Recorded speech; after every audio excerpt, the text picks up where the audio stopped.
Hello guys! Ayan nga at kararating ko nga lang niyang galing Nueva Ecija. Balak ko nga lang maghatid ng ayuda sa amin, magdala ng bigas.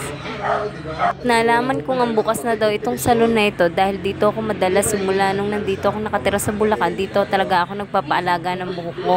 At yun nga minariti sa akin ng kapatid ko na bukas na nga daw ulit yung salon ng pinagpaparibananan namin.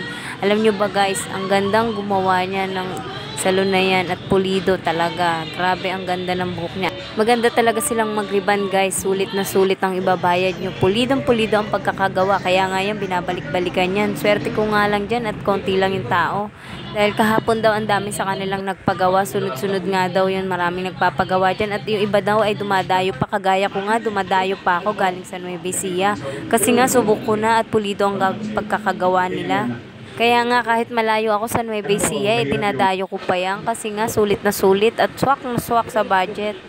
Dito nga pala yan matatagpuan sa San Rafael, Bulacan, mabalas-balas. Aba Salon nga pala yan.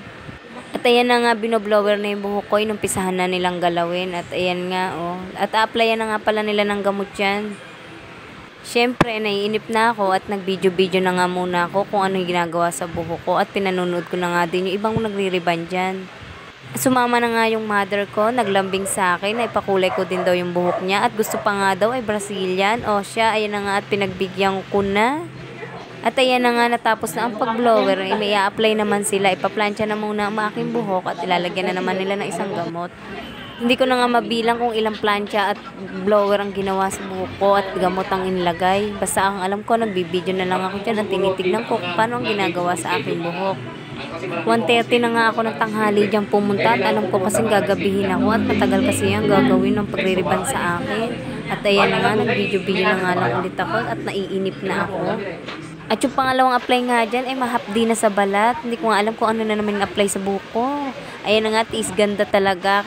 At ayan, mauuna na yata ang aking mother. Naiinip na rin ako. Ang tagal ko na rin kasi kanina pa. Alauna pa kami nag-umpisa hanggang ngayon ay hindi pa matatapos. At ayan, sa wakas, natapos na si Mother Dear.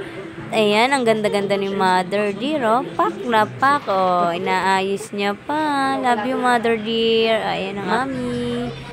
At ayan, finally, nakulayan na ang aking buhok. Natapos na ang aking pagpapariban. Ayan, paplansya na lang yan dahil nakatapos ng i-blower.